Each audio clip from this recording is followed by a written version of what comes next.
with 10-3 blowout of the Rangers in Arlington. And this wound up being a game that really got out of hand.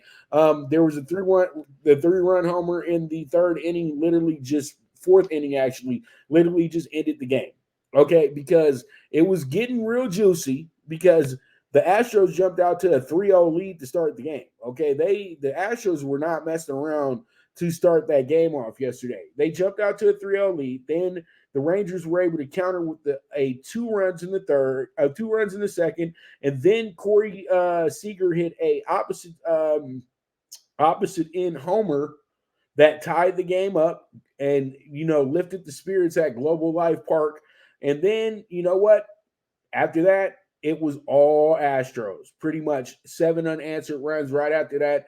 Jose Abreu comes up, one of the biggest come-ups you could get for a championship team is getting a guy who was once considered one of the best power hitters in the MLB, had a little bit of a cold streak in Chicago, winds up being a bargain bin player for the Astros. He winds up hitting a 3-run shot that just pretty much ended the game last night. Then Chase McCormick went ahead and hit another 2-run dinger in the 7th inning to really go ahead and solidify that the game was over. And Yordan Alvarez knocks in the final run, getting Altuve in the top of the 8th inning. And this was just a message to the Rangers that, you know what, you guys thought that you had us, but you never had us. You just were able to get the first 2 games, and we want to see how serious you truly were. But when it really gets down to the nitty-gritty of this series, will you have the heart to really take this series? Will you go ahead and take advantage of the opportunities that are handed to you?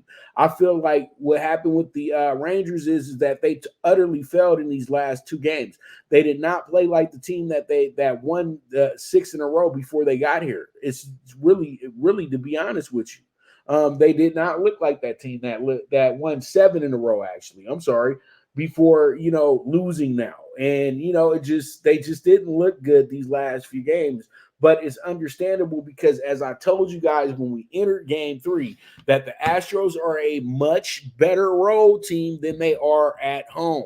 They kind of play into the pressure of trying to impress a rabid fan base. But when they go on the road, they're easy, they're chill, they're hated, they're villains. That's what they do. They kick your ass. And that's exactly what they did yesterday to the Rangers. Right now, it's a 0-0 series. Once again, it's a best of 3.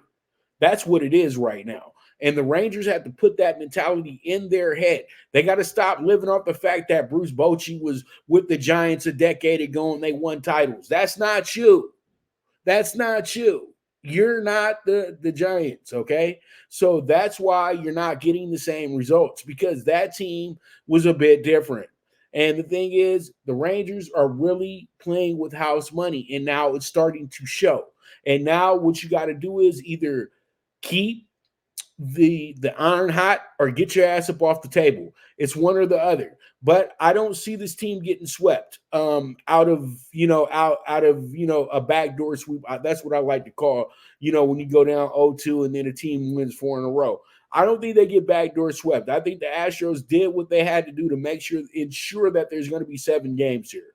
I think what happens today is the Rangers possibly go ahead and win this game, but I do have them playing it close, and I feel like if they don't win this game, they'll get them back in Game 6.